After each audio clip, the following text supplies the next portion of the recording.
Professor, sua tela está tipo multiplicando. É porque eu ainda vou compartilhar aqui o arquivo. Agora, quando eu compartilhar isso aqui, não parou aí para vocês? Parou sim. Pronto. Conta do que a gente estava na mesma tela no inicial, tá? Vamos começar então nossa aula, gente. Bom dia. Sou o professor Antônio, vou acompanhar vocês aqui nessa sequência da disciplina de História da Engenharia Química, tá? Hoje eu vou conversar com vocês sobre o que é que a gente vai ver aqui ao longo da disciplina, né? Quais são os conteúdos que a gente vai estudar. E, acima disso, né, o que é que a gente vai correlacionar aqui de informações ao longo da disciplina e a forma de funcionamento da nossa disciplina como um todo, tá bom? Para isso, eu vou compartilhar aqui, primeiro, alguns slides com vocês, tá? Esses slides já estão disponíveis no SIGA de vocês. Se vocês entrarem no SIGA, essa aula aqui, ó, que vocês estão vendo, tem tanto a apresentação que o professor Jaiver fez para vocês, quanto essa aula de apresentação e introdução aqui da nossa disciplina, que eu vou comentar com vocês agora, tá? A disciplina, como vocês sabem, chama-se História da Engenharia Química. Aqui, a gente vai estudar alguns aspectos relacionados com o que é a engenharia química, tanto no seu aspecto profissão, quanto no seu aspecto curso, tá? Então, o nosso primeiro tópico aqui na disciplina é o que é engenharia química efetivamente. A gente vai conversar sobre campos de atuação, como atua o profissional, o que é que a gente desenvolve, como é que a gente trabalha, né? Depois disso, a gente vai falar um pouco sobre o histórico da engenharia química, entender como a engenharia química foi criada, como ela surgiu, como ela se desenvolveu, como ela chegou até o patamar que ela está hoje. Depois a gente vai continuar falando sobre aspectos da engenharia química no Brasil e no mundo. Temos alguma diferença da profissão aqui no Brasil para alguma relação com o resto do mundo? Aspectos relacionados com o exercício da profissão aí em diferentes localidades. Depois a gente vai falar um pouco sobre a formação do engenheiro químico, entender o aspecto formativo de vocês aqui no curso, o que é que vocês precisamente precisam conhecer e estudar. Vamos falar também sobre responsabilidade ética dentro da profissão de engenharia química e ter uma parte aí dedicada às indústrias químicas para trazer para vocês uma visão bem geral sobre o tema, tá? Dentro desses aspectos, a gente vai abordar alguns tópicos que são relevantes para o desenvolvimento de vocês aqui no curso como um todo, tá? Vou gastar um tempinho falando, por exemplo, sobre técnicas de escrita científica, técnicas de como fazer uma apresentação científica, que são aspectos aí que vocês vão usar ao longo do desenvolvimento do curso como um todo, e a gente vai aproveitar essa disciplina inicial aqui para comentar um pouco sobre isso. Dentro dos objetivos da nossa disciplina, gente, se vocês não estiverem entendendo algo, tá? Se vocês quiserem que eu repita alguma coisa, vocês podem levantar a mão aqui e pedir para a palavra, eu passo a palavra para vocês. Vocês podem comentar aí no chat também, tá? Que eu leio e a gente sana essa dúvida. Fiquem à vontade com relação a isso. Voltando aos nossos objetivos, o objetivo geral, então, dessa nossa disciplina é que, ao final dela, vocês sejam capazes de entender o conceito de engenharia química, o conceito de engenheiro químico, né, como profissão, como ocorreu o surgimento e desenvolvimento da indústria química e da engenharia química no Brasil e no mundo, e quais serão, né, suas atribuições enquanto engenheiro químico, bem como a sua responsabilidade ética, social e ambiental. Para isso, a gente tem alguns objetivos específicos que precisam ser cumpridos. Eu preciso apresentar para vocês a história do desenvolvimento da engenharia química, apresentar as características da indústria química e seus principais tipos.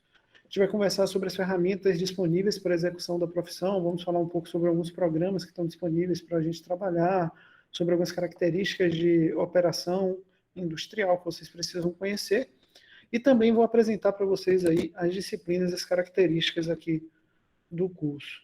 Tranquilo, Thiago? Com relação ao atraso. Passando, então, para a condução da disciplina, né?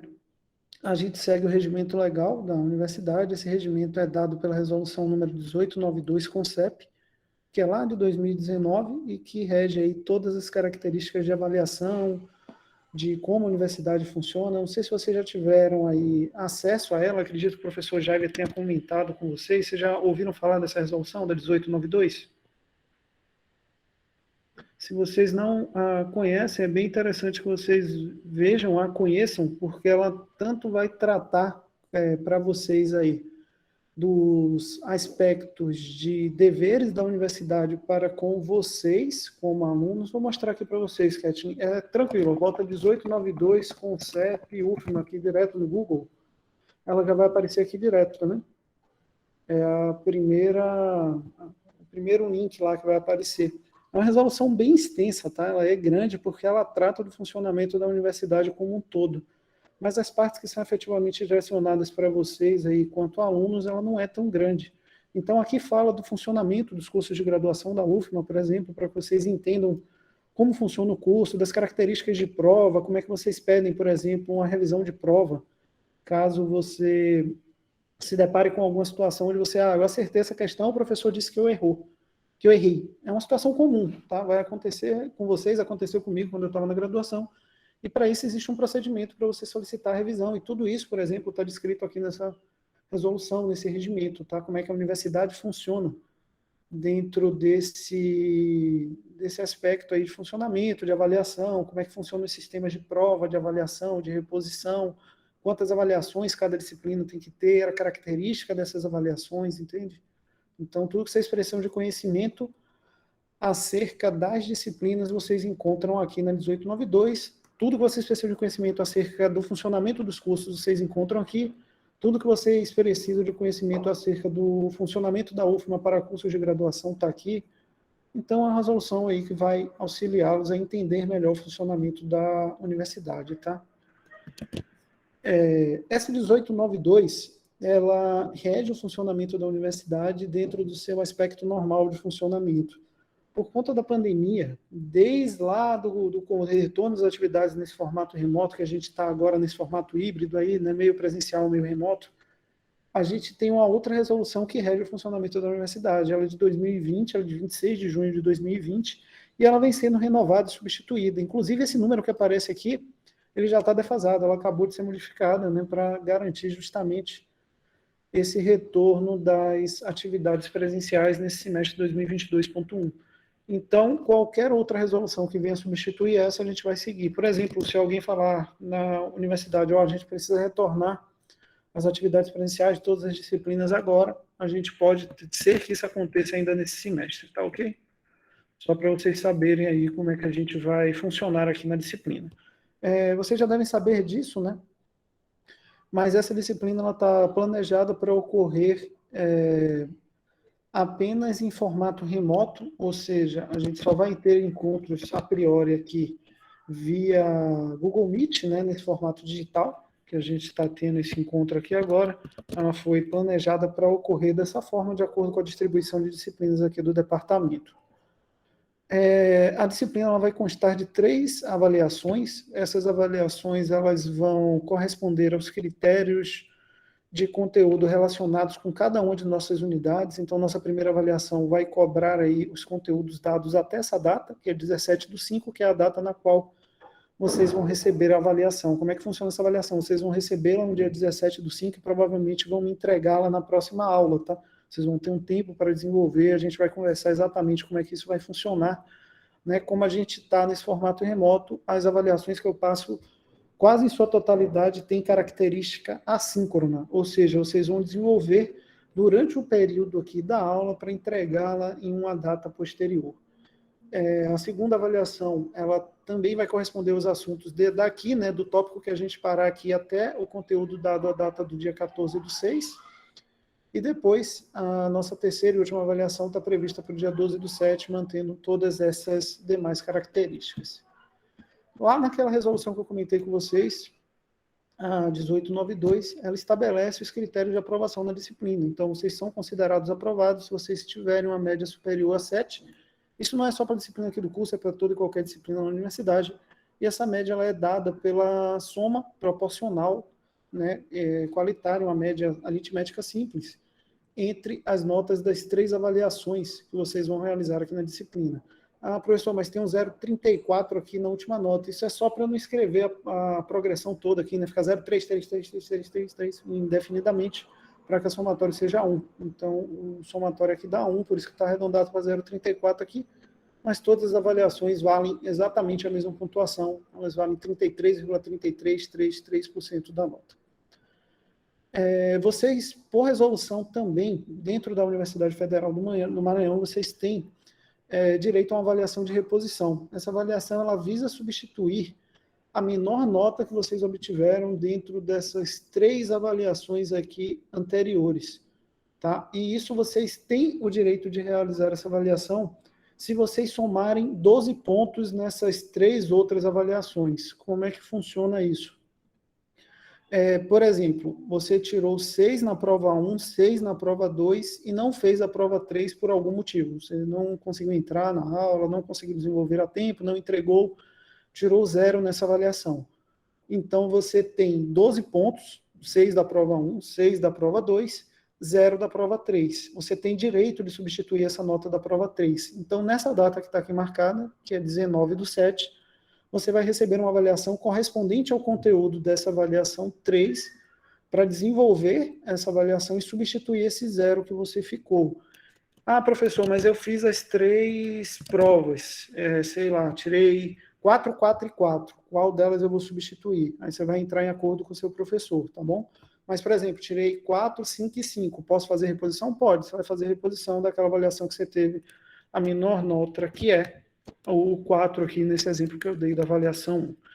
Se após tudo isso você ainda não conseguiu somar a quantidade de pontos necessários para aprovação, que seriam 21 pontos nas 3 avaliações, vocês têm direito a uma avaliação final. Essa avaliação final, não sei se vocês já sabem como ela funciona, já ouviram falar da avaliação final? Sim, professor. Pronto, então maravilha, vocês já sabem como é a avaliação final. Ela vai funcionar, vocês vão somar as notas, se somar aí mais de 12 pontos, passou, acabou, fim. Então, aprovados na disciplina. O Matheus perguntou se o número de questões é padronizado. Meu amigo, não sai padrão nenhum, em disciplina nenhuma. Vocês vão pegar algumas provas aqui na universidade que vão ter 50 questões, vão pegar a prova de uma questão só e vocês vão rezar para ter 50. Não tem padrão não, cara. Aqui na disciplina, como ela tem esse caráter mais introdutório, muito dificilmente vocês vão... A Ketia até perguntou, né, se vai ser prova, vai ter seminário. Eu acho que vocês não vão ter uma prova com aquela característica de prova aqui nessa disciplina. Eu, pelo menos, não planejo fazer isso, tá? A ideia aqui é uma construção conjugada de conhecimentos, pelo menos a meu entender. Então, eu não pretendo aqui fazer prova naquele padrão clássico. A minha ideia aqui é trocar informações com vocês, utilizar algumas tecnologias de ensino aí diferentes. Pode ser que seja um seminário, uma forma aí de avaliar esse critério também, tá? Não tenho definido exatamente como serão as avaliações. O que eu sei é que ela não vai ter aquele formato padrão de prova que você pega um papel, responde e me devolve. Não vai funcionar assim. Tá, Ketin? Por isso também não sei lhe dizer quantas questões vão ter, Matheus, mas não vai ser padrão, tá? Pode ser que você receba uma prova com uma questão, letra A, B e C, pode ser que seja uma questão apenas. Isso aí é variável de acordo com a necessidade do conteúdo que está sendo ali avaliado. Com relação a datas e critérios de avaliação, gente, alguém quer perguntar mais alguma coisa ou posso seguir?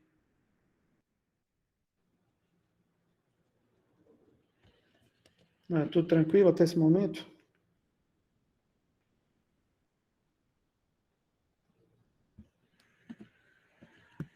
Se estamos tranquilos, vou passar aqui ao nosso último slide, que é o slide de bibliografia, tá? Essa parte aqui, ela é um pouco complexa, por quê? Porque os livros que a gente tem desse conteúdo, eu particularmente acho livros ruins, vou falar bem a real para vocês. Eu não gosto desses livros, mas são os únicos livros que a gente tem que tratam dessa temática, tá? Os 2 livros básicos, né, que a gente tem para o conteúdo são o Nilo Índio do Brasil, que eu considero um livro muito ruim, inclusive indico que vocês façam uma leitura dele muito cuidadosa, porque ele tem uma quantidade de erros absurdas em escrita, em questões, por exemplo, que estão lá apresentadas. Não o acho um livro interessante. Temos o livro do Cremasco, que é um livro melhor, mas ainda assim que eu considero bastante limitado, tá? Esse aqui, apesar de ser um livro limitado, é o livro-texto da disciplina. O que é que significa ser o livro-texto dessa disciplina? A gente vai usar ele como uma estrutura cronológica de conteúdo, ou seja, vocês vão ver conteúdos mais ou menos na forma com a qual o livro do Ken Masco apresenta, mas eu vou usar muito conteúdo de outra fonte, tá? Então, o que é que eu recomendo, né? Professor, eu quero estudar lá para sua avaliação, o que é que eu faço? Vão ter as aulas aqui disponíveis e abaixo da aula vai ter um arquivo PDF. Ele vai estar sempre disponível aqui abaixo. Esse material que está aqui nesse arquivo PDF, que eu usei para construir essa aula, ele tem todo o material relevante que aparece no livro do CREMAS, que tudo aquilo que eu considero interessante está adicionado aqui. Então, ele é um material que tem uma densidade de informações um pouquinho melhor para que vocês acompanhem a nossa disciplina, tá? Então, eu sugiro que vocês acompanhem a disciplina por aquele material, né? Dando uma olhada aqui no CREMAS, que é sempre legal ter um livro, né? É um livro que vale a pena a leitura esse aqui, tá? Ele não tem tantos erros como o Nilo, vale a pena você dar uma olhada, muito embora ele seja... Eu acho ele sintético demais com relação ao conteúdo daquilo que ele trata. Eu indico também algumas leituras complementares, e aqui nas complementares a gente tem o melhor livro citado, que é o livro do Felder. Esse livro aqui é ótimo, é um livro muito bom, que vocês vão usar como livro-texto em diferentes disciplinas aqui no curso, tá? Só que ele é um livro que traz alguns aspectos de cálculo muito avançados para o momento de vocês na disciplina.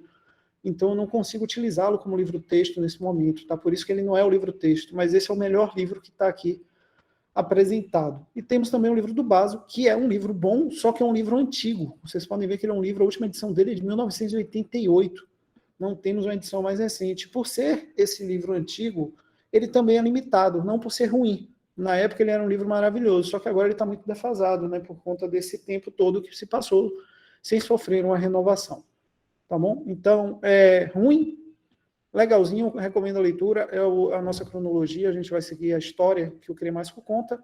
É um livro excepcional, só que ainda está um pouco avançado para o que vocês sabem, de engenharia química, e é um bom livro, só que está muito defasado porque é muito antigo. Então, essas aí são as nossas fontes de texto. Tranquilo, gente? Alguma dúvida até esse momento aqui com relação à estrutura da disciplina? Tudo de boa? Tudo de boa, professor. Beleza, agora eu vou comentar com vocês como a nossa disciplina vai funcionar, tá bom? Eu sigo um padrão de aula um pouco... Tranquilo, Ingrid? Eu sigo um padrão de aula um pouco diferente de alguns outros professores aí da universidade, que eu sempre gravo a minha aula antes e disponibilizo essa aula gravada antes para vocês. Por que que eu gravo a aula com... O PDF sempre vai estar disponível, Ingrid. Toda a aula minha vai ter exatamente isso que eu vou comentar agora. Vai ter um vídeo, esse vídeo ele explica a aula que vocês estão tendo aqui nesse momento. Eu estou repetindo basicamente essa aula que está aqui, tá? E junto dessa aula vai ter o PDF correspondente a ela. Se você abrir, ó, tudo isso que eu acabei de falar, ele está disponível lá no Tigar para vocês, tá vendo? Eu coloco todo o PDF de toda a aula lá disponível. Com relação ao funcionamento, então, da disciplina, como é que vai funcionar? Eu sempre vou deixar a aula gravada com antecedência. Essas aulas são disponibilizadas nesse canal aqui do YouTube. E por que que eu faço isso? Porque, basicamente, eu não confio na minha internet, galera. Eu sofri muito nos primeiros semestres de entrar para dar aula ali com vocês e a internet resolveu passear. Ela foi embora. E eu não consegui trabalhar, eu não consegui dar aula. Então, eu prefiro sempre ter esse material aqui gravado com antecedência, todo o conteúdo relacionado com a nossa disciplina. Ele vai estar gravado, vai ser disponibilizado aqui, né, com uma antecedência para que vocês assistam.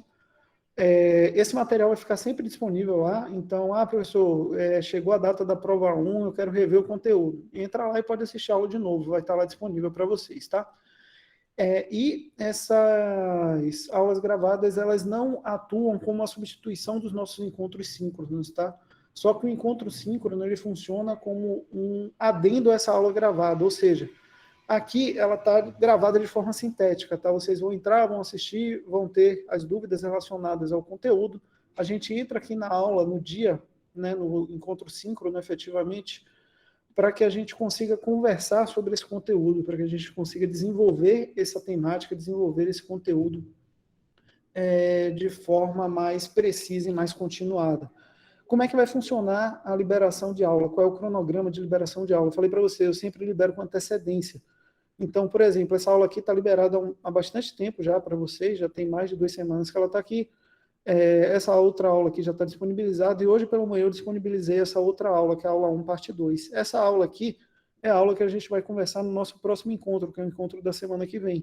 Então, já está disponível para vocês verem. Normalmente vai ser assim, vai ter uma semana com o material de aula já previamente disponibilizado, para que vocês tenham tempo de assistir, tenham tempo de ver o que é que a gente vai ter de conteúdo, e a partir daí a gente consegue conversar sobre o tema, né, de uma forma um pouco mais aprofundada aqui nesse encontro síncrono.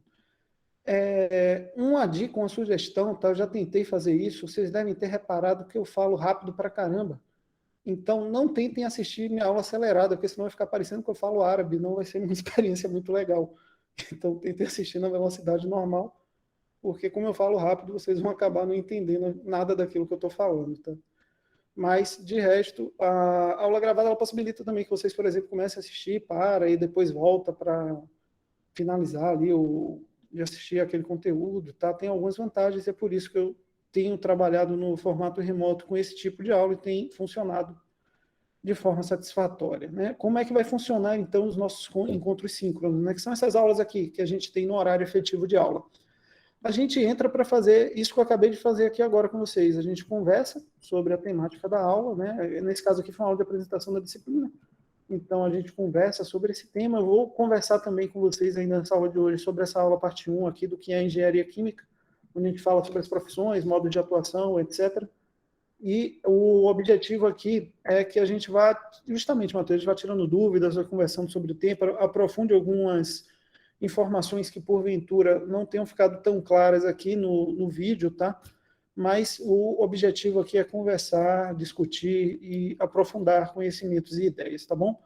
Essa aula ela também serve para que eu desenvolva junto com vocês o que a gente chama de atividades assíncronas. O que são as atividades assíncronas, professor? São atividades que eu vou disponibilizar para vocês aqui na turma do Google Classroom. Eu enviei um convite para todos vocês, aqueles que ainda não aceitaram, peço que aceitem. Por quê? Porque aqui tem uma aba de atividades, tá? E eu vou criar as atividades por aqui, e vocês vão me devolver as atividades por aqui. Inclusive, todas as nossas avaliações, provas, vão ser feitas por esse mecanismo aqui, vai ser feito pelo Google Classroom, que é esse mesmo caminho que vocês entram para clicar aqui no link e acessar a aula. Então, eu recomendo que vocês entrem na turma, porque aqui vocês vão ter acesso às atividades. Então, por exemplo, na semana que vem, vocês vão receber a primeira atividade assíncrona. Vocês vão receber uma atividade aqui via Google Classroom, que tem a ver com essas aulas aqui, parte 1 e parte 2, sobre o que é engenharia química. Vocês vão me respondê-la e vão entregá-la aqui.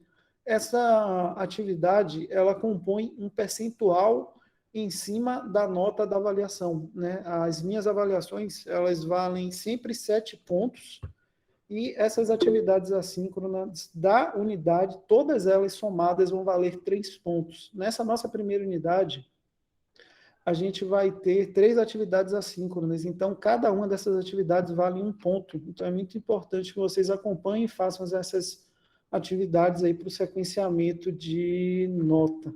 Posso sim, Kathleen. As atividades assíncronas elas vão ser disponibilizadas aqui via Google Classroom.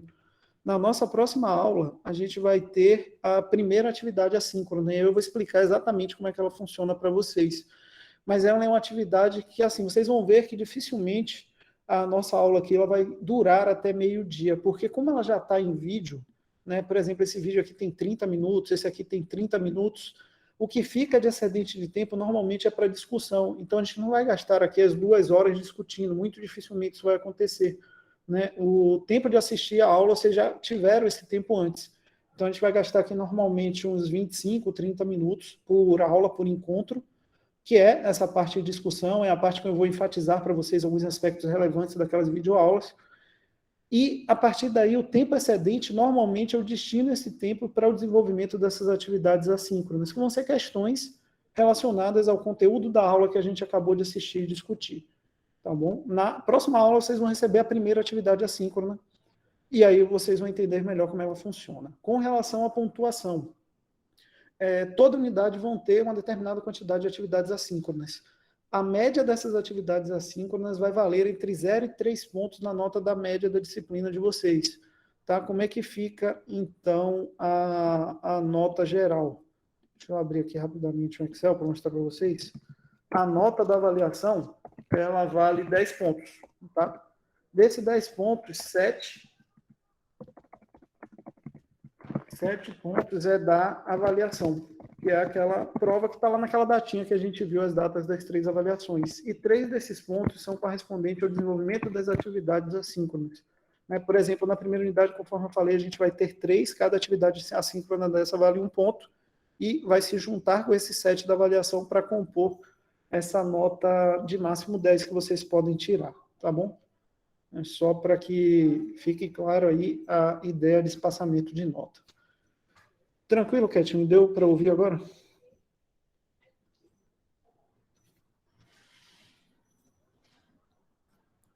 Alguém tinha levantado a mão, só que sumiu aqui, gente. Beleza, Cat, não entendi. Fui eu, professor. É Pode porque falar, Não, a minha internet também tinha caído. Era o mesmo problema da Kathleen. Aí só tranquilo. tranquilo agora. Beleza, Thiago. Então, gente, agora a gente já viu basicamente como funciona a disciplina, né? Como é que a gente vai conduzir a disciplina, o que é que a gente vai ver de conteúdo na disciplina. Já vimos que tem esse canalzinho aqui do YouTube, tá? Que serve para vocês acompanharem as aulas. Esses encontros síncronos, eu também disponibilizo eles como vídeo lá nesse canal, tá? E eles sempre vão aparecer aqui logo abaixo da aula, tá? Então aqui, ó, abaixo dessa aula aqui vai ter um vídeo, encontro síncrono com a data de hoje. Professor, para que você disponibiliza o conteúdo síncrono se a aula é gravada? O objetivo é que, por exemplo, já ocorreu algumas vezes de um aluno tirar dúvida e aí lá na frente outro aluno acabou tendo essa mesma dúvida, esse material se perdeu, porque essa aula não foi gravada. Tá? Então, eu vou deixar lá disponibilizado, porque às vezes vocês falam, poxa, quando eu estava assistindo isso aqui, sei lá, o Matheus ou a Kathleen foi lá e tirou uma dúvida, que foi a minha dúvida nesse momento aqui também. Então, você abre essa aula só para dar uma olhada nessa pequena parte da dúvida e ver, sanar essa dúvida enquanto você estuda lá, tá? Com relação a dúvidas, eu não sou um grande fã de WhatsApp, tá? Eu não gosto de WhatsApp, e por conta disso, para que a gente não perca totalmente a comunicação, eu criei um Instagram para as minhas disciplinas. Esse Instagram serve como um veículo de tirar dúvidas. Antes eu estava tirando dúvidas só por e-mail, só que essa proposta do e-mail se mostrou muito ruim, porque a gente não consegue mandar áudio. E algumas respostas e algumas perguntas são muito mais simples de serem formuladas ou respondidas via áudio. Então, eu criei o Instagram apenas como essa ferramenta de divulgação de aula. Normalmente eu vou sempre falar lá, tá, aula tal foi liberada para disciplina tal, vocês vão encontrar informações desse tipo. E ele serve também como esse veículo de tomada de dúvida, tá? De vocês me enviarem, por exemplo, um áudio sanando dúvidas em relação a um determinado conteúdo ou em relação a alguma determinada avaliação. O Instagram ele chama acd.freitas. Então, se vocês quiserem adicioná-lo lá, é mais fácil de eu ver que você está me mandando uma mensagem para tirar dúvida, tá bom? O objetivo, então, é basicamente... Alice levantou a mão, pode falar, Alice. Professor, você pode anotar no chat aí o nome do Instagram pra gente? Só copiar e colar e botar lá no Instagram. Pode sim. Muito obrigada.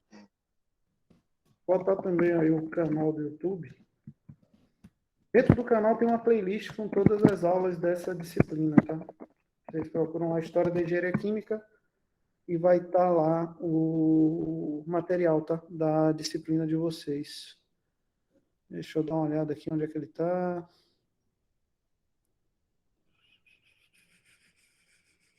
Aqui, ó, História de Engenharia Química, COEC 0028. Aqui estão todas as aulas da nossa disciplina, tá bom? A aula de apresentação, a aula do que é história, o que é engenharia química parte 1 e a aula que é engenharia química parte 2. Com relação à estrutura de funcionamento, é basicamente isso que a gente tem, tá? Agora eu vou passar para o conteúdo da nossa primeira aula, efetivamente, que é o que é engenharia química. Essa aula eu dividi em duas partes, que são justamente essas duas partes que vocês estão vendo aqui no SIGA de vocês. Na primeira parte, eu comento com vocês sobre os campos de atuação, ou seja, indústrias nas quais engenheiros químicos podem atuar e costumam atuar. E na segunda parte, eu converso com vocês sobre como o engenheiro químico atua dentro das indústrias, tá? Quais são as tarefas que normalmente são desenvolvidas. Então, começando por essa parte 1, a parte 2 a gente vai conversar apenas na próxima semana, tá? Vou até fechá-la aqui, mas essa parte 1 a gente vai conversar agora sobre ela, tá? A ideia aqui é responder para vocês o que é engenharia química e onde o engenheiro químico atua. Quando a gente fala de engenharia química, o objetivo que a gente tem, basicamente, é desenvolver processos que transportem, que transformem ou que produzam novos materiais a partir de matérias-primas, visando a geração de lucro. Né? Como toda e qualquer atividade, o objetivo óbvio dela é a geração de lucro por conta de transformação, só que aqui a gente está aplicando transformações químicas em diferentes materiais. Para promover essas transformações de forma controlada e segura, obviamente a gente precisa de alguns conhecimentos. Esses conhecimentos que a gente vai usar são conhecimentos fornecidos por disciplinas básicas do eixo construtivo de conhecimento do curso de vocês, que são as disciplinas de física, de química, de biologia, de matemática, tá? E é muito importante que vocês tenham em mente que a formação em engenharia química, ela fornece uma oportunidade de carreira bastante ampla ao longo da vida de vocês, da vida profissional de vocês, tá? Para esse ponto, vou conversar aqui brevemente com vocês sobre um aspecto que não deixei lá na aula gravada, porque senão ele ia acabar ficando muito grande, mas que eu acho que vale a pena comentar, que é sobre a minha carreira profissional, tá? Só para que vocês saibam mais ou menos o que é que eu fiz, acho que é interessante ter esses exemplos. Eu sou graduado em Engenharia de Alimentos, lá na Bahia, lá pela Universidade Estadual de Feira de Santana, e lá, ao fazer o curso, né, de Engenharia de Alimentos, eu percebi que eu não estava muito interessado em trabalhar com a área de alimentos. Eu gostava mais da área de química. Tanto é que toda pesquisa de iniciação científica, todo desenvolvimento que eu fiz ao longo do curso, como inclusive meu próprio trabalho de conclusão de curso, foram voltados para a área de engenharia química e me distanciando da área de engenharia de alimentos. As duas engenharias, química e de alimentos, elas são mais ou menos correlatas, tá? A diferença é que enquanto vocês aqui vão fazer eletivas na área de petróleo, a gente faz eletiva lá na hora de oleaginosas, na área de carnes, né? Inclusive aqui no curso de engenharia química temos eletivas na área de alimentos também, da mesma forma que os cursos de alimentos têm eletivas na área de química, porque a correlação de informações é muito grande entre os dois cursos. Ao acabar o curso, eu fui fazer Ao acabar, não, né? Antes de acabar, durante o meu 8º semestre, eu fui fazer o meu primeiro estágio, que foi numa empresa de engenharia química. Era uma empresa que produzia óleo vegetal para a produção de biodiesel e produzia também biodiesel em suas estruturas. Então, foi um estágio muito legal, foi um estágio que eu vi o funcionamento de uma planta química muito de perto, e foi maravilhoso para eu descobrir que eu não queria indústria. A indústria não foi feita para mim e eu não fui feito para a indústria. Porque as atividades desenvolvidas no ambiente industrial, dentro do aspecto que eu tinha como profissional naquela época, e acho que é até uma característica comum aí para a maioria dos estádios, eu considerava aquilo muito pouco, como é que eu posso dizer, desafiador. Eu achava que não desafiava do jeito que eu queria. Né? Eu gostava de acordar de manhã e encontrar alguma coisa que eu tinha que procurar e resolver. Então, por conta disso, eu fui procurar outro estágio, fui fazer outro estágio, e aí eu passei a estagiar numa empresa diferente, que era uma empresa bem maior do que essa de extração de óleo, tá? Só para vocês terem uma ideia, a empresa de óleo ela tinha ao todo 115 funcionários, não era muito grande, tá? Era uma empresa pequena. E depois disso eu passei a estagiar na Nossa Bebidas. A Nossa Bebidas é a produtora da Coca-Cola lá na Bahia. e lá tinha ao redor de 2.800 funcionários, era uma empresa muito maior. E lá realmente serviu para eu ver que eu não queria indústria na minha vida, não era um perfil que combinava com minha característica profissional. Por conta disso, eu comecei a correr atrás da carreira acadêmica, né? E aí, já que eu ia para a área acadêmica, que era a área que eu me identificava, gostava muito da temática de pesquisa, eu acabei por procurar pesquisas voltadas à área de engenharia química. E acabei por passar lá na Universidade de Campinas e por isso eu segui para lá, para fazer o mestrado em engenharia química e o doutorado também em engenharia química. E aí eu fiquei feliz, porque todo dia que eu acordava tinha um problema diferente, tinha uma equação mais doida ainda para resolver. Então, acabei ficando mais feliz, né, encontrando aí desafios que realmente me motivavam a trabalhar. Isso significa dizer que todo engenheiro vai ter esse perfil? De forma nenhuma, gente. Vocês podem encontrar dentro da indústria propostas de estágio excepcionais, né? Por exemplo, aqui eu acompanhei alguns trabalhos de conclusão de curso dentro da UFMA que foram desenvolvidos dentro de indústrias aqui do Maranhão e que foram extremamente desafiadores para os alunos que os desenvolveram. Tá? Foram propostas excepcionais, inclusive tem propostas que foram premiadas de alunos aqui do curso dentro da indústria, e o estágio motivava essa busca que eu queria ter e que eu não encontrei no meu estágio. Talvez se eu tivesse feito estágio em outra área, eu descobrisse que eu amo a indústria, mas essa não foi a realidade que eu vivi. Então, o que é que eu quero, onde é que eu quero chegar com essa conversa, com esse papo todo aqui com vocês? Coletem conhecimento e informações aqui na área acadêmica, mas sempre que possível, busquem essas informações com o âmbito empresarial. Seja no aspecto de palestras que eles fornecem inúmeras aqui, dentro da própria universidade, a gente está voltando à presencialidade, vocês vão ver isso acontecer, né? Diferente de alguns colegas de vocês que, esses 2 anos aí, esse contato meio que ficou mais distante. E, acima de tudo, procurem estágios, procurem estagiar sempre que tiver uma disponibilidade.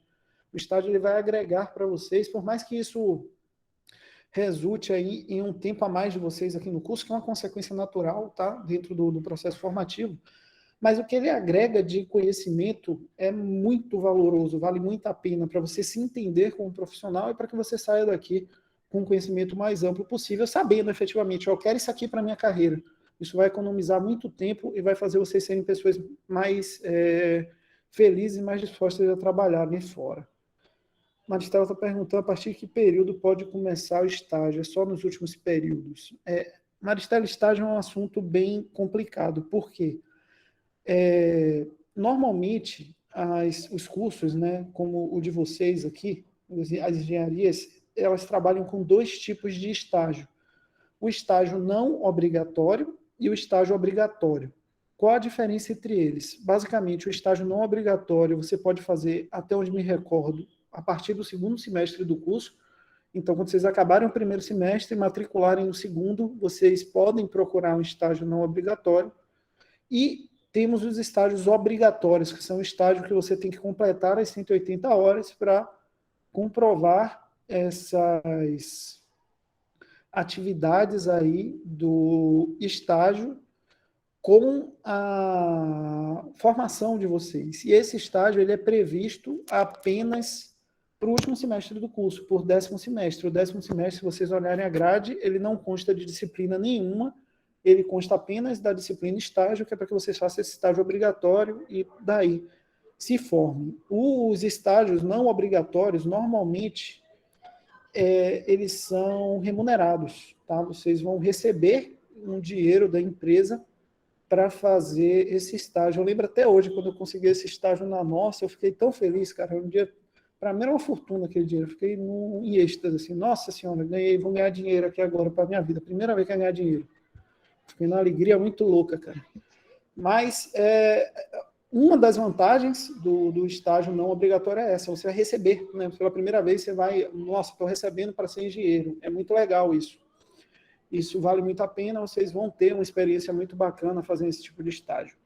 Mas vocês vão ver justamente isso, Kathleen. Você falou aqui, o nosso curso é integral, como é que a gente vai conciliar o curso e o estágio. Aí é só Deus na causa, meu irmão. É complicado. Eu lembro que, para vocês verem o que foi a loucura da minha vida. Eu fazia estágio em Salvador, que era uma cidade que ficava a 110 quilômetros da cidade onde eu fazia meu curso de graduação, que era Feira de Santana. Então, eu morava em Feira de Santana, eu estudava em Feira de Santana e eu percorria de ônibus 110 quilômetros, quase que diariamente, de ida e de volta, para fazer estágio. Então, era bem complicado conciliar o negócio. Depois eu acabei por conseguir me mudar para Salvador de vez. Eu ficava em Salvador, né, meu curso também era integral, e aí eu consegui negociar com a empresa de eu ficar no estágio a segunda, a terça e a quarta o dia todo e fazer minhas disciplinas na quinta e na sexta. E eu, meio que arrumando a grade, eu consegui fazer isso para acabar as disciplinas da quinta e da sexta. Aí no outro semestre eu troquei para estagiar quarta, quinta e sexta o dia inteiro para fazer as disciplinas segunda e terça e aí acabar as disciplinas do curso. Então, foi um perrengue maravilhoso. Foi um negócio muito legal. É assim que você constrói estágio com curso integral, Kathleen. Você meio que vai empurrando com a barriga. É a melhor descrição de funcionamento. Mas, no fim, dá tudo certo. A Alice aqui perguntou sobre iniciação científica. Qual período você recomenda fazer? É bem complicada essa resposta. Deixa eu ver aqui de novo, esqueci seu nome. Lícia. Por que que é complicado? Porque cada programa de C, cada proposta de C tem uma característica que combina numa necessidade de algumas informações. Por exemplo, agora eu estou com propostas de iniciação científica abertas, só que eu mesmo, enquanto orientador, eu já limito lá na proposta e peço que os alunos estejam cursando pelo menos a disciplina de termodinâmica aplicada em engenharia química 1. Isso meio que limita a alunos a partir do quinto, sexto semestre ali. Por que que eu faço isso? Por que que eu, como orientador, limito? Porque eu sei que sem aqueles conhecimentos básicos, vocês não vão conseguir desenvolver a proposta que eu estou passando. E aí você vai se frustrar. Você vai achar que a iniciação científica é ruim. Porque você não vai entender, compreender efetivamente aquilo que você está fazendo. Então, como é que funciona a iniciação científica, tá? Eu tenho o meu CIGA, gente. O meu CIGA é muito diferente do CIGA de vocês. Mas dentro do CIGA tem um campo de pesquisa. Eu não sei exatamente como é que isso aparece para vocês. E aqui tem planos de trabalho. Eu acredito que no de vocês vai aparecer uma listagem de todos os planos de trabalho de todos os professores. Aqui, ó, a gente tem a nomenclatura do plano de trabalho, ou seja, o título dele. No meu aparece um campo aqui para alterar e para visualizar. No de vocês provavelmente vai aparecer só o de visualizar. E aqui você tem a descrição do que é o plano de trabalho, tá? Aqui fala como é que ele vai funcionar, como é que ele vai ser desenvolvido, quais são os objetivos. E aí, o que é que eu recomendo? Que vocês dêem uma fuçada no CIGA. Infelizmente, eu não tenho certeza sobre onde está isso no CIGA de vocês. Eu não tenho um CIGA de discente aqui para ver e olhar. Mas vocês conseguem ver lá. Isso aqui ainda não está disponível efetivamente para vocês, porque o edital ainda não está encerrado. Mas quando ele encerrar, vocês vão ter isso aqui tudo lá disponível com o nome do professor que está orientando esse plano e com as características do plano. Então, eu recomendo que vocês leiam o plano, né? Por exemplo, aqui eu tenho 3 planos, são planos aí de tratamento de reações por meio de modelagem termodinâmica, até por isso que eu limito a entrada de alunos a semestres um pouco mais avançados, porque vocês precisam de conhecimento de termodinâmica, senão você não tem como fazer o que está aqui, o cálculo que está aqui envolvido. E essa ideia é que vocês leiam aqui e entrem em contato com o professor. Pergunte a ele, nesse plano aqui de trabalho, no meu terceiro semestre, que é o semestre mínimo para ingressar aí nas iniciações científicas, eu consigo me adequar, eu consigo desenvolver? Tem inúmeros planos que vocês vão conseguir se adequar e se desenvolver junto com a proposta, tá? Não é uma característica comum isso que aconteceram nesses meus planos, nesse edital em específico. Já tive planos que eu tive aluno de terceiro semestre e a gente conseguiu desenvolver. Mas dentro da realidade desse projeto que eu estou agora, não é o que eu consigo, não é o que eu faço, exatamente porque eu preciso desse conhecimento um pouco mais adiantado, tá bom? A Kathleen perguntou se é só por meio de editais. Kathleen, ele abre o edital, eu também não sei se isso aparece no CIGA de vocês, tá? Mas dentro do CIGA tem aqui o edital de projeto PIBIC FAPEMA, tá vendo? e aí ele tem um prazo, tem as datas, está tudo especificado. Esse edital, caso não apareça diretamente no SIGA de vocês, vocês têm acesso via... fazendo aqui exatamente a mesma coisa que eu falei na resolução. Bota edital PIBIC UFMA 2022/2023, que ele vai aparecer lá e você consegue ler todas as características que o aluno precisa ter para ingressar no plano de trabalho. É lá que fala, por exemplo, que tem que estar a partir do 3º semestre, etc. Tá bom? Esse edital ele abre uma vez por ano. Essa é uma boa pergunta. Todo ano ele abre uma vez por ano.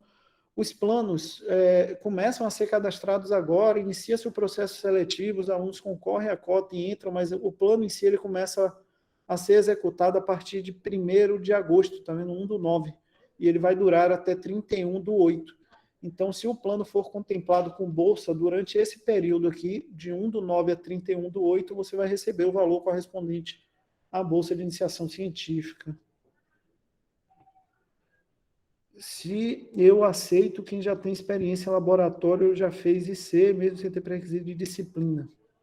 É porque, Lícia, o que é que acontece? Dentro do meu laboratório lá, a gente trabalha só com a véia cuca. A gente não desenvolve absolutamente nada de característica prática dentro do meu laboratório aqui na UFMA. Eu tenho algumas parcerias fora da UFMA, como, por exemplo, com a Universidade Estadual de Maringá, onde a gente meio que constrói uma reação teoricamente aqui, usando modelagem, simulação computacional, que é um aspecto da formação de vocês. A gente vai conversar sobre isso na próxima aula também, tá? E usando esses conhecimentos em específico aí, a gente vai e desenvolve, né, a reação em si no computador. Só que para fazer esse desenvolvimento da reação no computador, a gente precisa de conhecimento dessas disciplinas, entende? Esse é o projeto de pesquisa que eu tenho ativo no momento. Então, a necessidade, na realidade, não é uma experiência laboratorial, é uma experiência de conhecimento teórico mesmo, que vocês só vão adquirir lá na disciplina de termodinâmica no 5º semestre. Então, por conta dessa restrição de desenvolvimento, é que eu não estou trabalhando com os alunos de semestres anteriores nesse plano de trabalho para esse ano específico. Tá? Para o ano que vem eu posso mudar o plano de trabalho e essa realidade pode ser alterada. Não estou falando desses planos que estão aqui abertos no momento, tá bom? Tranquilo, gente? Acho que acabei de contar a história, né? Podemos voltar aqui para a aula. E, tendo essa noção agora de o que é engenharia química, a gente pode falar sobre os campos de atuação. Eu não vou me repetir aqui de toda a informação que está aqui já na videoaula, no SIGA de vocês, tá? Eu não vou ficar aqui repetindo o que já está aqui no vídeo. Aqui no vídeo eu descrevo de forma bem detalhada cada um desses campos de atuação. O meu foco aqui agora é só comentar com vocês brevemente sobre quais são esses campos. A gente tem o campo da indústria de farmacêutica e a indústria de biotecnologia, que são campos muito específicos e que costumam pagar bem também para engenheiros químicos, só que normalmente, aqui sendo bem realista com vocês, para vocês entrarem nesses dois campos, eu acredito que vocês vão precisar de algum tipo de especialização na área específica na qual vocês querem desenvolver o tema.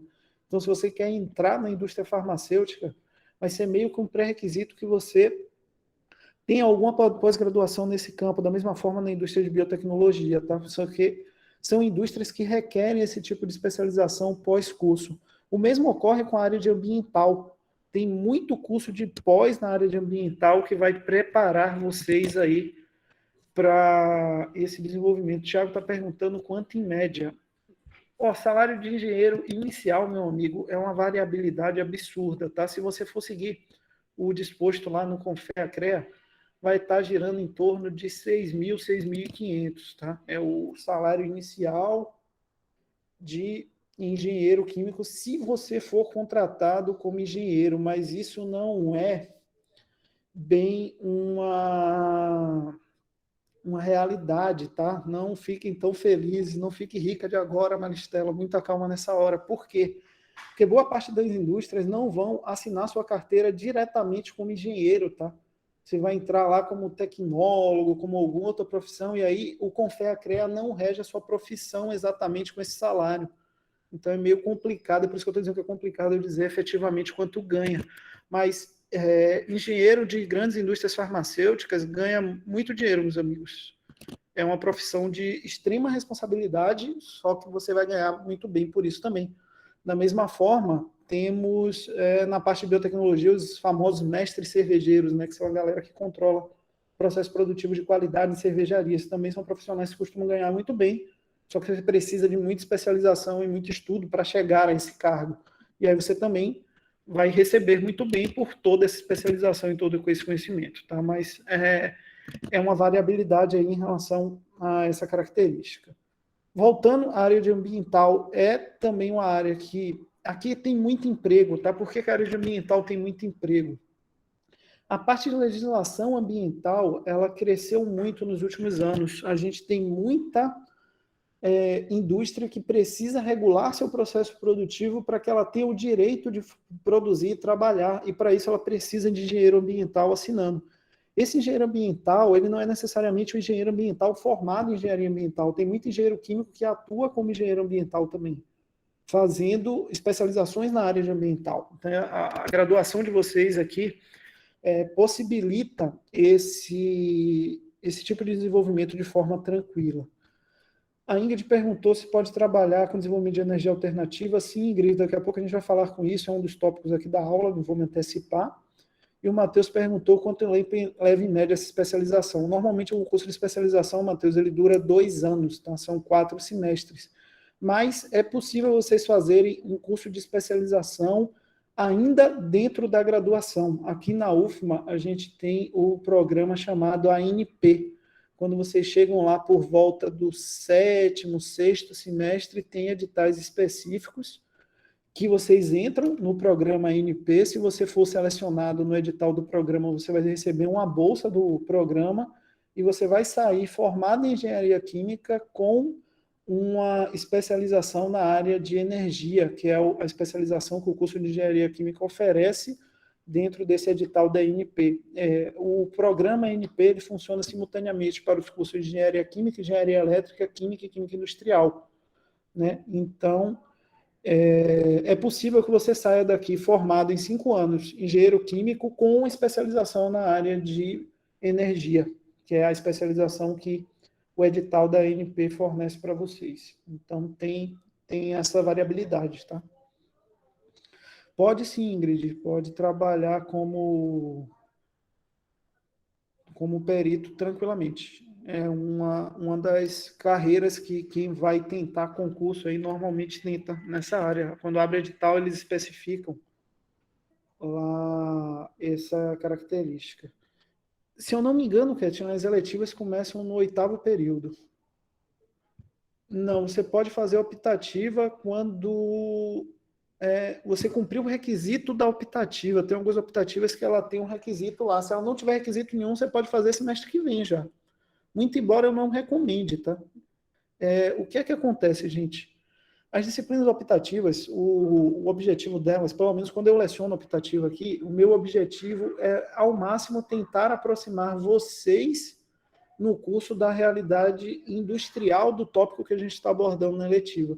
Por exemplo, semestre passado eu ofertei uma eletiva para a ANP que era sobre transformação termoquímica de biomassa para a produção de energia. O foco da disciplina era aplicar as características industriais. Então, se um aluno de 2º semestre pegasse, ele tinha 2 possibilidades, ou ele ia ficar doido, ou ele ia largar a disciplina, não tinha outro caminho para ele. Porque a gente estava falando de coisas que ele nem tinha ouvido falar ainda, entende? Então, apesar de ser possível, é viável tecnicamente, se não tiver nenhum pré-requisito lá, essa tinha um pré-requisito que um aluno de 2º semestre não conseguiria fazer. Mas apesar de ser possível, eu não recomendo tanto, tá? Mas sempre é interessante se você escolher fazer uma disciplina optativa ou eletiva, que você dê uma olhada na disciplina, veja se você cumpre o pré-requisito e que você converse com o professor que vai ministrar para saber efetivamente o que é que ele vai falar. Deixa eu abrir aqui rapidamente o curso na UFMA, tá? Aqui dentro do curso, ó, a gente tem a estrutura curricular de vocês, tá vendo? E dentro da estrutura curricular, se eu não me engano, no novo período, tá aqui, tá toda a lista de disciplinas optativas ofertadas pelo curso. Como vocês podem ver, são muitas disciplinas, tá? se eu não me engano, na última contagem a gente estava com mais de 60 disciplinas que contavam como optativas. De acordo com o semestre, vai variando qual dessas disciplinas é ofertada. Por exemplo, eu costumo ofertar essa disciplina, que é biotecnologia industrial. Semestre passado eu ofertei a de tópicos de energia e meio ambiente, já ofertei introdução a processos de simulação, já ofertei processos a alta pressão, já ofertei essa aqui semestre passado, processos de transformação termoquímica. Então, tem muita disciplina, tá? É inviável, Matheus, você conseguir fazer todas. Você teria que ficar aqui muito tempo, porque a oferta delas muda muito, tá? A gente tem a letiva aqui que eu acredito que ainda não foi ofertada. Eu não me recordo, por exemplo, da gente ter tido oferta da disciplina de recursos hídricos e meio ambiente. Então, eu acredito que seja impossível você conseguir fazer todas essas disciplinas, tá? Elas estão aqui como uma disponibilidade de oferta. Então, como é que funciona? Se um grupo de alunos, por exemplo, começou a estagiar lá e falou, professor, eu estou sentindo falta na indústria que eu trabalho na área de alimentos, eu estou sentindo falta de conhecimento na área de alimentos. Aí vocês se organizam, pedem ao colegiado, professor, a gente quer, professor Jair, a gente gostaria, né, que está representando lá a coordenação de curso, a gente gostaria de ter uma disciplina de introdução à engenharia de alimentos, porque a gente está vendo uma necessidade disso no mercado aqui do Maranhão. Aí a gente vai correr atrás e vai ofertar. Entendeu? Existe uma carga horária certa de optativas, sim. Normalmente, são 5 optativas, até onde eu me recordo, gente, que vocês vão selecionar aqui. Entre essas 50, vocês vão fazer 5. Entendeu? Vocês vão escolher as que vocês querem dentro da oferta e vão cursá-las. Se o curso de engenharia química exige TCC, exige, Matheus, necessariamente. É um dos critérios para a formação de vocês. Se pode ultrapassar o tempo, pode, mas provavelmente você não vai querer. Quando você chegar lá no final, você já vai estar desesperado querendo acabar o curso, porque você não vai querer fazer disciplina mais. E muito embora muitos alunos cursaram aqui mais de 2 eletivas adicionais, às vezes acontece.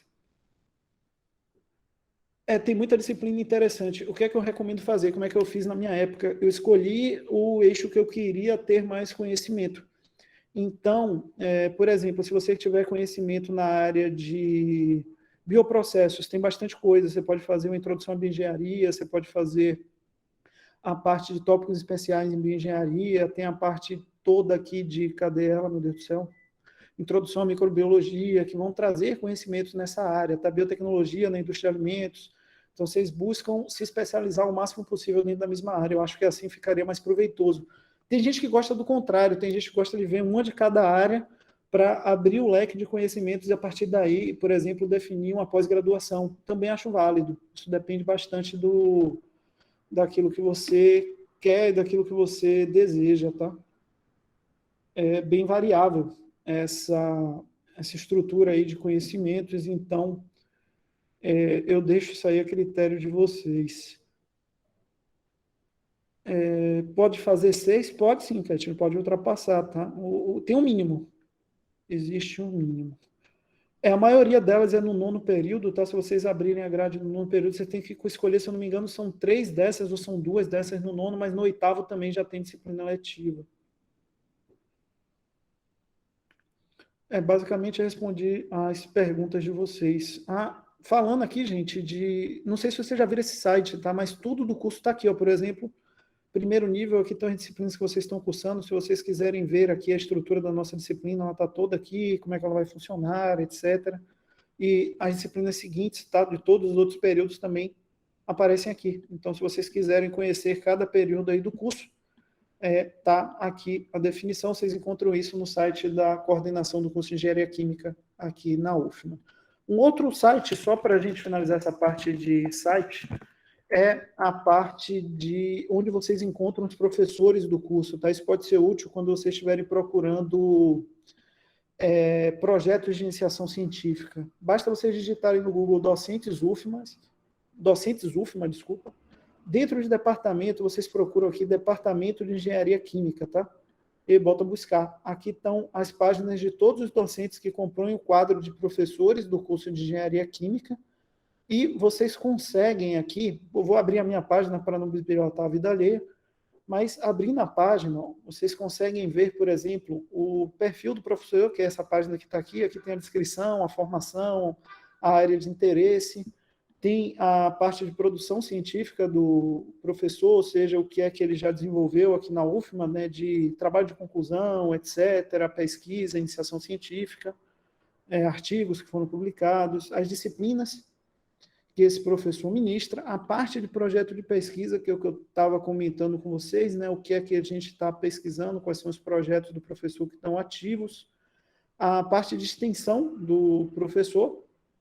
Eu ainda não tenho extensão, estou criando um projeto de extensão agora, eu vou implementar um podcast em engenharia química, é um projeto de extensão, e para esse podcast vocês podem e devem se inscrever, tá? Quando ele estiver disponível eu vou avisar a vocês, porque a proposta dele é que os alunos do começo do curso sejam executores, tá? Que a gente trabalhe junto na construção desse podcast. A ideia dele é trazer diálogos abertos à comunidade para que a gente tenha uma disseminação maior da profissão, tanto para a comunidade quanto para alunos que têm interesse no tema adentrarem aqui na universidade. Então, é basicamente isso que vocês encontram aqui. E voltando na aba perfil, aqui tem um link muito importante que vocês vão ouvir falar bastante, que é um link do Lattes.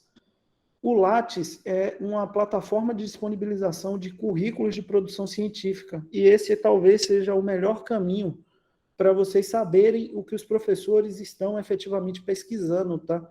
Aqui tem a descrição dos projetos de pesquisa dos professores, tá vendo? Tem aqui a descrição do projeto como um todo, e tem as produções científicas recentes, tem os artigos que os professores publicaram, tá? E vocês conseguem, clicando nesse linkzinho azul, acessar o artigo. Se você quiser ler aquilo que foi publicado, você consegue, clicando naquele link, abrir o artigo, e desde que você esteja no site, dentro do acesso da internet na UFMA, você normalmente vai conseguir baixar esse artigo, tá? Então você consegue aí ler o artigo que foi publicado, nesse caso aqui é um artigo recente meu, e aí vocês conseguem ver o que está sendo desenvolvido de informação científica relacionado aí ao desenvolvimento. Da mesma forma, se vocês vierem aqui mais para baixo, tem a parte de TCC que vocês perguntaram agora há pouco. Aqui tem tanto as orientações que estão sendo desenvolvidas pelo professor, pelo orientador, e aqui tem as orientações e supervisões que já foram concluídas. Então, vocês podem ver a temática de pesquisa com a qual o professor trabalha aí ao longo do desenvolvimento aí dos trabalhos de conclusão nos cursos, tá? É uma forma de vocês fofocarem a vida acadêmica dos professores e saber ali mais ou menos o que é que eles estão pesquisando para direcionar o que vocês querem pesquisar. A Benida perguntou sobre projetos de extensão. Extensão, gente, é uma conversa de 100 horas aqui que a gente vai ter. O que é que acontece? O MEC, só tomar um gole de água aqui. O MEC institucionalizou que a partir de uma determinada data, todos os cursos vão ter que ofertar extensão em sua grade curricular. Vocês necessariamente vão viver essa transformação. Vocês, enquanto formandos aqui, né, estudantes de engenharia química, vocês vão ter que desenvolver algumas horas de extensão para que vocês consigam o diploma de engenharia química. A proposta da extensão é aproximar a universidade, o que a universidade produz, da comunidade, ou seja, estreitar laços entre universidade e comunidade, levando conhecimentos aqui produzidos para a comunidade. Então, por exemplo, dentro desse projeto de podcast lá que a gente está propondo criar lá, eu junto com outros professores do curso, qual é a ideia? A ideia seria vocês acessarem o podcast e pessoas da comunidade acessarem o podcast. Dentro desse podcast, por exemplo, a gente poderia fazer uma entrevista com algum professor do curso, e esse professor do curso apresentaria de forma muito clara e muito direta o que ele desenvolve como pesquisa aqui dentro do curso. Por exemplo, o que é que eu desenvolvo como pesquisa? Eu pego resíduos, né, eu pego lixo, por exemplo, urbano, e transformo em biocombustível, eu transformo isso em biohidrogênio, é isso que eu pesquiso reações que fazem essa transformação, que consegue transformar, por exemplo, casca de coco, casca de açaí, em hidrogênio, por meio de reações químicas. Então, a ideia do podcast seria levar essas informações de forma clara e acessível para a comunidade. Isso é o que a gente chama de projeto de extensão. É você conseguir transitar informações que normalmente ficam restritas aqui à comunidade universitária, à comunidade UFMA, para a sociedade, para que a sociedade veja, ó, o curso de Engenharia Química da UFMA está vendo uma forma de fazer lixo virar energia por meio de produção de hidrogênio. Então, é para isso que servem os projetos de extensão. Tá? Eles têm um caráter um pouco diferente do projeto de pesquisa. A pesquisa seria ir lá, entrar no laboratório e construir essa reação efetivamente, né, de transformar resíduo sólido em hidrogênio. A extensão seria levar essa informação de forma acessível para a comunidade, seja essa comunidade, por exemplo, alunos que têm interesse na engenharia química, que gostariam um dia de estudar engenharia química, ou mesmo pessoas que querem saber o que a Universidade Federal no Maranhão está fazendo, né, em termos de pesquisa. Tranquilo, Brenda? Deu para entender aí? Eu expliquei de forma muito breve, tá? Se alguém da área de extensão vê isso, é capaz de me bater na rua. Mas eu quis explicar da forma mais breve e mais simplista possível para que você tenha uma ideia, basicamente, da diferença do que é extensão e do que é pesquisa.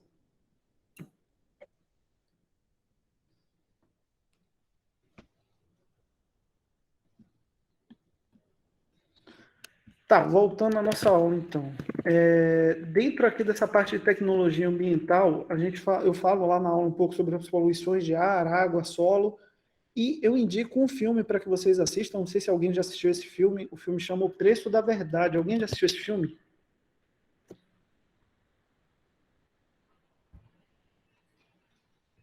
Alguém já, por acaso, já viu esse filme alguma vez na vida? O Preço da Verdade? Ele está disponível em algumas plataformas de streaming aí. Vocês conseguem vê-lo. É um livro, se vocês... ele é um livro e um filme, tá?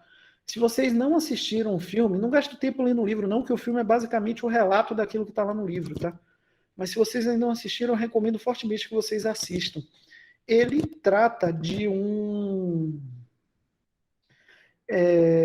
caso real que aconteceu nos Estados Unidos ligado à empresa DuPont. A empresa DuPont é a detentora da patente de produção do Teflon. Sabe aquela panela nossa que a gente usa em casa para fritar ovo e não gruda? Ela é produzida por meio de um composto químico que gera antiaderência, que é o Teflon. Embora, na época que o Teflon foi criado, ele era extremamente, absurdamente tóxico. Né? Inclusive, tem a conversa, não usa panela de Teflon, não raspa a panela de Teflon com a faca que você vai morrer, menino. Se você tem alguma avó viva, você já ouviu essa frase necessariamente. E tudo isso, né, essa fama mundial, má fama mundial do Teflon se deve a esse caso da DuPont que danificou rios, danificou o solo, poluiu, né, de forma exacerbada rio, solo, ar, com esses resíduos tóxicos da produção do seu Teflon. E esse filme conta exatamente esse processo, como é que isso virou um processo, o que aconteceu com a cidade, o que a empresa teve que pagar por conta de multas, né, geradas ao descobrir efetivamente que ela é responsável. Então, um filme que eu indico muito por conta dessa necessidade de vocês verem o risco ambiental que a profissão da gente exerce. Outra campo de atuação que a gente também não costuma levar em conta, para quem participou lá da apresentação de vocês com o CAEC, eu até comentei disso, né, na parte de indústria de semicondutores, que é um ramo com alta empregabilidade, principalmente nas reações de transformação de sílica em microchips. É um campo de atuação normalmente que engenheiros químicos não consideram, mas que emprega e costuma pagar muito bem. A gente tem aqui no Maranhão algumas indústrias de produção de compostos químicos, né, como, por exemplo, uma indústria que produz água sanitária. Temos engenheiros químicos formados aqui na UFMA que trabalham lá, então é um campo de atuação. A indústria de alimentos como um todo, seja a produção de bebidas, onde a gente emprega aqui bastante gente da engenharia química da UFMA nesse tipo de indústria, como na produção de alimentos em si, é completamente viável. Indústria de petróleo é o comum, né? Quando a gente pensa em profissão engenharia química, a primeira coisa que a gente vem em mente, basicamente, é um campo de petróleo, né? Pelo menos é a imagem que eu tenho.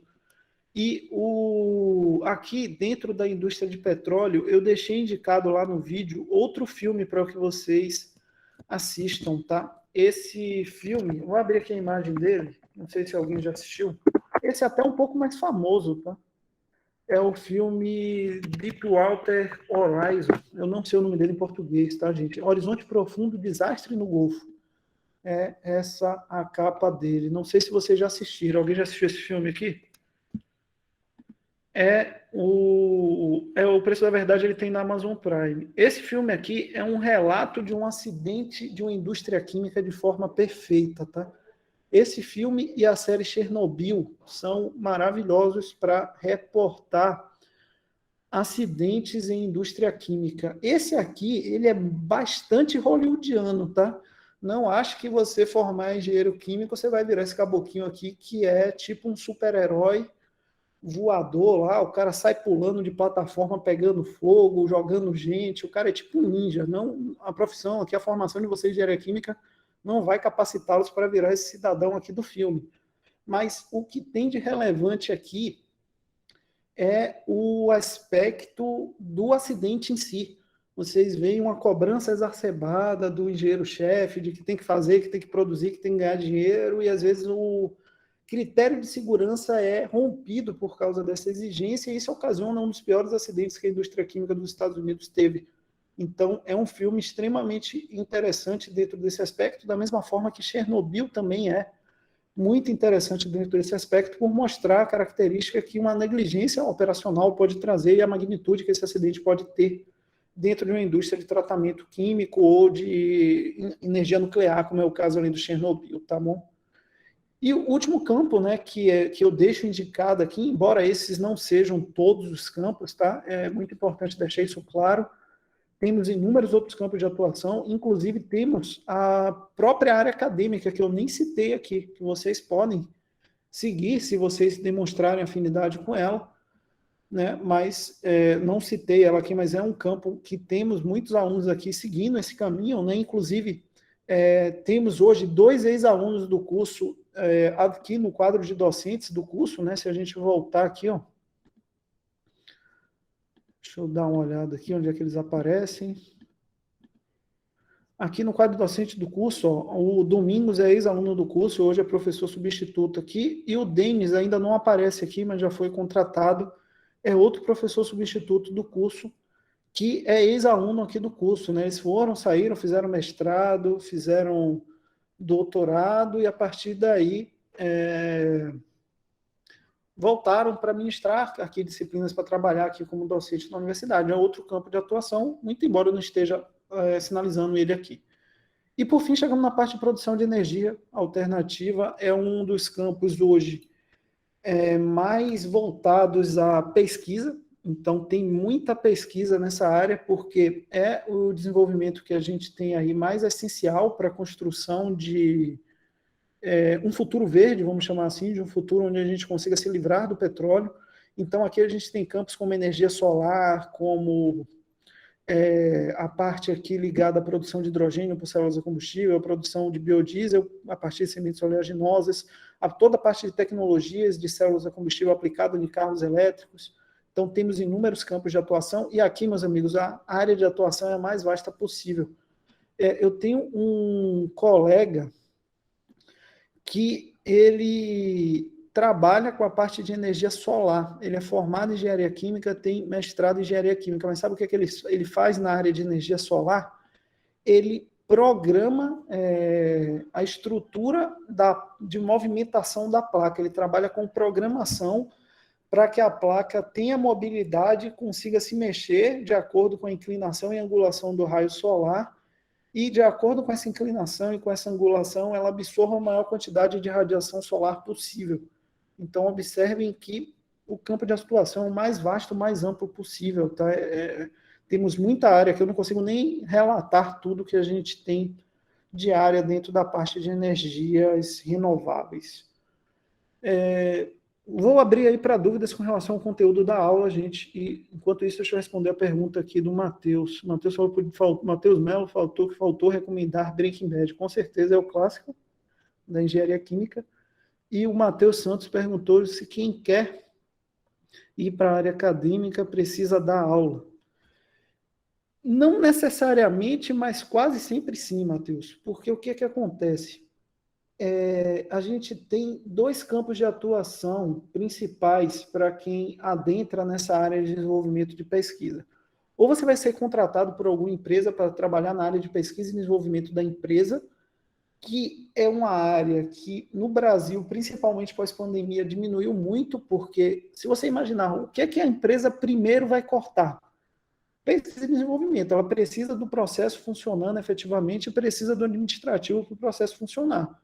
Então, se ela tem que cortar algum recurso em alguma hora de crise ali, normalmente o recurso cortado é a parte de pesquisa e desenvolvimento. Então, não é lá um campo com uma quantidade muito grande de vagas, e normalmente é um campo que não emprega grandes volumes de pessoas, ou seja, a gente não tem muitas vagas de emprego nessa área. Se você conseguir uma vaga de emprego nessa área, você vai ter mestrado, vai ter doutorado, tem alguns amigos que estão lá fazendo efetivamente isso.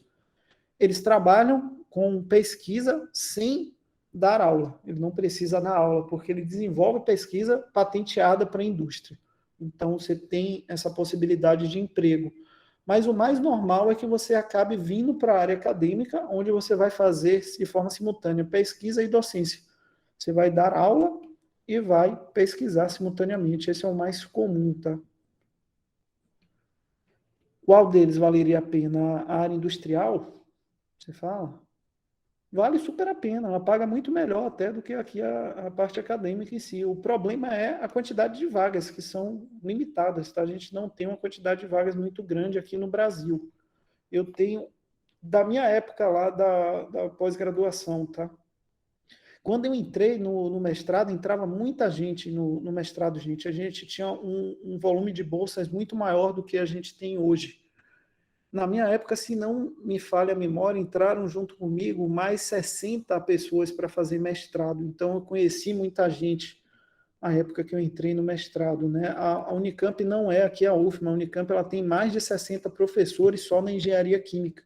Então, é muita gente que precisa entrar para que esses professores tenham gente para orientar. Né? Na época que eu entrei, tinha professor demais e tinha aluno demais. Então, esse pessoal que entrou junto comigo, eles se espalharam para mais diferentes áreas. E de todos os 60 que eu tenho notícia, hoje 2 trabalham na área de pesquisa e desenvolvimento apenas. Então, não é uma área tão comum. Isso eu falo aqui no Brasil, mas tem alguns que trabalham fora. Tem um colega meu de laboratório que trabalha unicamente com pesquisa e desenvolvimento fora do Brasil. Tá? Matheus me perguntou se para ser professor precisa de seletivo via concurso. Necessariamente, para ser professor de universidade pública, todos os professores que estão aqui passaram por um concurso público, que é uma prova bem extensa. Primeiro você responde uma prova teórica, né? Tem uma parte escrita que você responde. Se você tirar uma nota superior a 7 nessa parte escrita, você passa por uma prova didática. Aí você apresenta uma aula sobre um determinado tema. Tanto o tema da prova escrita como da prova didática são sorteados. Então você não sabe muito bem o que vai cair. Aí, depois da prova didática, tem uma prova de projeto, você apresenta um projeto de pesquisa, e isso também ganha uma nota. Eles avaliam seu currículo, que é aquele que eu mostrei para vocês lá da plataforma Lattes, que tem o seu histórico todo, o que é que você já pesquisou, o que é que você já produziu, e aí quem ficar com a maior nota passa. Maristela, vai ter um concurso agora na UFMA, está até aberto. Inclusive, tem uma vaga aqui... Não, o que tinha vaga daqui já foi de professor substituto, já foi preenchido, já acabou esse seletivo. Acabou agora há pouco. Então, não tem tem na UFMA agora vagas para docentes, mas não para engenharia química aberta. Tranquilo, gente? Mais alguma pergunta, algo que vocês queiram questionar, algo que não tenha ficado claro?